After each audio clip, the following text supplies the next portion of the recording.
graphing parabolas in which the quadratic equation is written in the vertex form. So our objective, we want to graph quadratic functions, and the graph of a quadratic is a parabola, and those functions are written in the vertex form. So what do we know? Well, we know what a quadratic function is. Any function of the form f of x equals ax squared plus bx plus c, where a, b, and c are real numbers and a cannot be 0. You need to have an x squared term.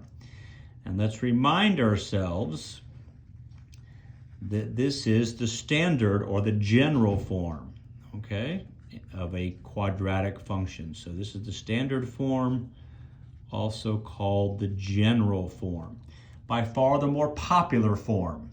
I said that what we're working with here, the vertex form, is not nearly as popular as you move forward and work with mathematics, but it is another form of a quadratic, of a quadratic, and it is one from which it is very easy to find the vertex.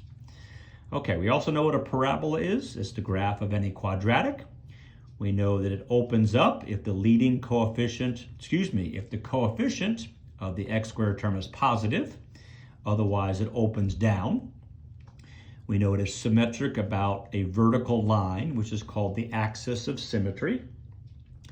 And we know the vertex is where the parabola makes its turn. If the vertex is a low point, we have a minimum value. If the vertex is a high point, we have a maximum value.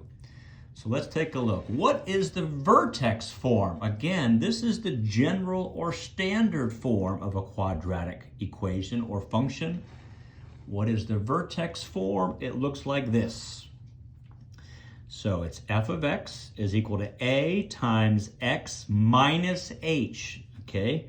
This is important. That's a minus sign there. That quantity squared plus k, okay? Again, people lose minuses or negatives. Let's recognize there's a minus there. Okay, so what do we know? Well, thank goodness, the same thing happens with the a. If the a is positive, the graph opens up. If the a is negative, the graph opens down. This form gives you the vertex. If it's a minus h, then the h value is the x coordinate of the vertex. If it's a plus k, then the k is the y coordinate of the vertex. So it's very easy to find the vertex from this form. It's just hk. As long as it's minus h, it's hk. Okay, and of course the equation of the axis of symmetry, since the axis of symmetry is vertical and it goes through the vertex, is x equals h. So the vertex form is a very quick form from which to find the vertex. Kind of specific, and again, not quite as used or as seen or worked with as the general or the standard form. Okay, so our process for graphing a quadratic function that is written in this form is very similar to graphing it in the general or standard form. First off, does it open upward or downward? Second, determine the vertex, which is kind of going to be given to us. There's no math really being done here. Calculate any intercepts, same. And then plot those points and connect with a smooth curve. And don't forget that we have x equals h in this case as our axis of symmetry that we can kind of lightly draw of that vertical line to help us with graphing the parabola. Okay, let's take a look. Let me get my sheets together here.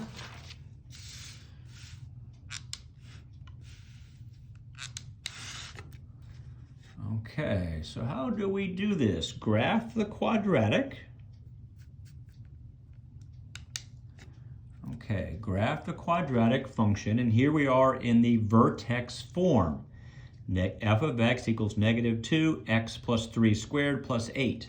However, I mentioned that minus sign here. Let's rewrite this so that it makes our lives easier. The vertex form says x minus h. And so to get a positive 3, h must be negative 3 plus k, so plus 8. So here we want to recognize it's x minus h. Subtracting a negative is the same thing as a positive, so now we can read this very quickly. H, negative 3, k is 8. Okay, so as we said, number 1, does it open up or down? Well, we're going to use the a value, and we know that a is equal to negative 2. That, of course, is less than 0, so this one opens down. We're going to have an open down parabola. Step 2, what's the vertex? In the standard or general form, we had to do some math. In the vertex form, we're done.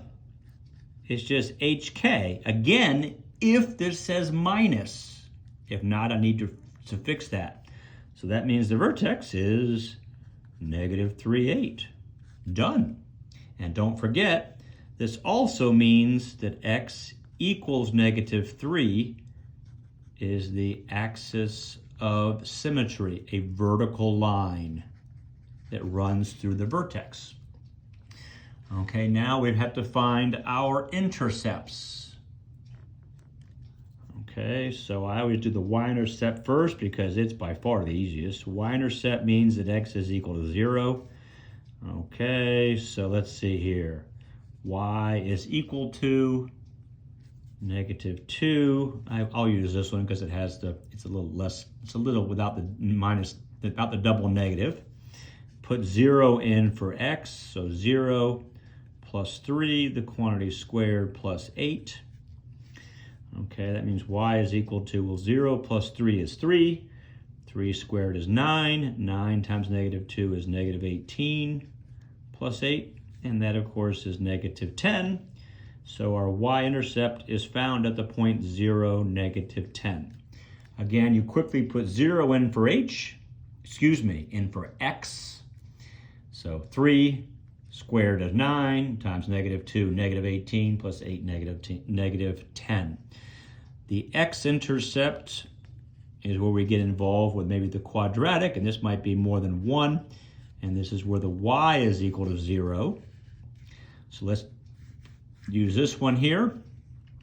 And we know that it's negative 2 times x plus 3, the quantity squared, plus 8 is equal to 0. Let's write my 8 so we can both or all read it. Okay, so I just set this equal to 0, but I just wrote this first. All right, I'll subtract 8 from both sides. Okay, so I have negative 2 times x plus 3, the quantity squared, equals negative 8. I'll divide both sides by negative 2. So I have x plus 3, the quantity squared, is equal to 4. I'll square root both sides. So I have x plus 3 is equal to positive or negative. Whenever you're square rooting, you're going to get a negative as well, 2. So this means that x plus 3 is equal to 2, or x plus 3 is equal to negative 2. So this is x equals negative 1, and this is x equals negative 5. Now there are different ways to get from here to here. That was the way I chose to do this. Okay, there are different ways to do that to solve for x in this case. So that means we have two x-intercepts. One is at negative 1, 0, and one is at negative 5, 0. Okay, so now we got our information. We open our parabola opens down. Our vertex is at negative 3, 8. Our axis of symmetry is at x equals negative 3.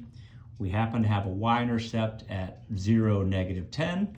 And we have two x-intercepts, one of which is at negative 1, 0, and one is at negative 5, 0. Let's sketch.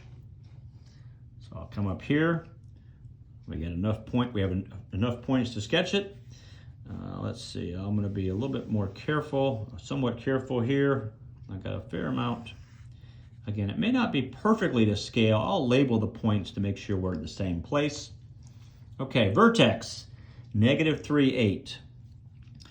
1, I'll put -3 right there. I'll put 8 here. And so -3, 8 is here. And this, of course, is the vertex right there. I know it opens down. So let's also include my kind of sort of straight axis of symmetry. This is x equals -3. So I'm going to be symmetrical with respect to this line. Okay, that's x equals, that way you can see it. Now let's say we have a y-intercept at 0, -10. Well, my goodness, that's down here someplace. There's -10, and so there's my y-intercept. I have 2 x-intercepts. One is at -1, 0. That's here. So let's see, this is my y-intercept. And I have an x-intercept here. And one is at -5, 0, which is approximately here. So let's go ahead and just label that a second x-intercept. So I have enough information. I know this is the top. I know it opens down. So I'll go down to the right. I know it crosses through this x-intercept. And then I know it crosses through that y-intercept. So you have to bear with me with my free hand. And whoops, I messed it up twice now. And it comes down like this, and there's an arrow going down that side. And I think I just lost track. There we go.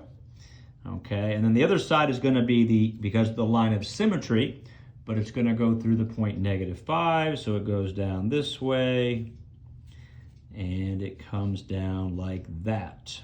So there you have it. There is the graph of that quadratic function that was written in vertex form, opening down, vertex, axis of symmetry, 2 x-intercepts and 1 y-intercepts. Y-intercept.